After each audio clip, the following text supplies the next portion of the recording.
Hi everyone, this is Sana Rocky and going to feature my idol, si General Luna, Jan Arcilla. Ayun, Sir Jan, tumatak yung mga karakter niyo, General Luna, si Hipolito, si Hagor, saka si Carlos Fierro. Sa mga characters na yun, ano po yung para sa inyo, ang pinaka-tumutak at pinaka-gusto niyo? Bakit? Huwag mo akong sasabihin na corny ako ha, pero honestly speaking talaga, kasi ako, kung ano yung ginagawa ko for a particular moment sa isang project, yun ang favorite ko. Hindi kasi ako pwedeng magpaborito ng isa kasi hindi ako magiging interested. So, para sa akin, kung ano yung ginagawa ko ngayon, yun ang favorite ko for the moment. Kasi, kailangan kong maging interesting sa akin yung kwento at yung character dahil kung hindi ko magagawa ng mabuti. So, lahat yan sa akin naging favorite ko, naging special in one time sa buhay ko. So, ganun.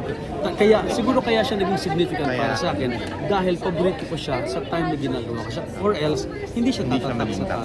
Tama.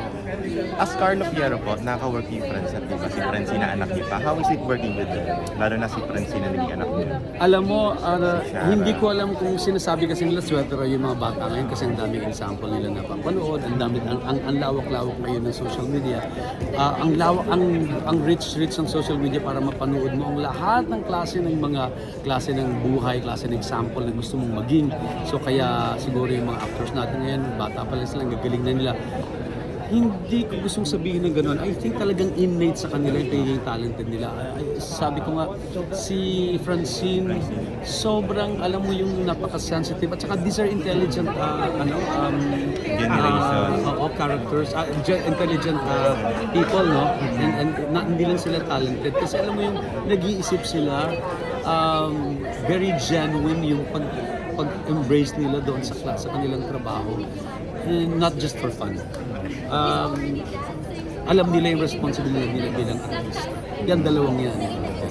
And last na lang po sir, ano pa yung aabangan namin? Kasi nabanggit nyo kanina, may ginagawa ko yung 2 series na susundan ng Dirty Linen. Yung series kong gagawin, medyo confidential pa siya. Sa November siya mag-uumpisa. Yung isang series ko naman sa Netflix, October ata. And then yung October pang isa, ang gagawin kong pelikula with Daniel Padilla. Wow. And then meron akong ginagawa ngayon, kami naman ni Mateo Gadicelli, yung Penduko, and then in the making yun. Saka meron pa akong gagawin na isa na in the making din. Kami naman ni Paolo Contes. Kasi ito naman tungkol sa gay na naging parang sports para siyang naging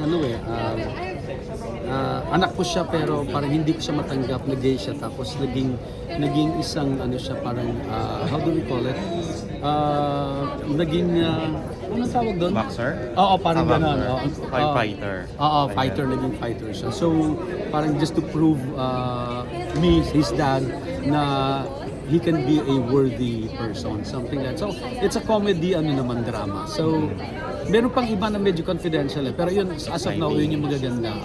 Yan, one with Mateo, one with the anime. Ayan, yung kay Mateo. And then one yung kay Paolo. Kay Paolo. Yung kay Daniel, sir, how is it working with him? Wala pa, October pa October pa yan. Okay, sir. Thank you po, General, and congratulations. Thank you so much din po. And sana po, supportahan niyo po ang Spingo. First time ko makikita si General na mag-host. Thank you so much.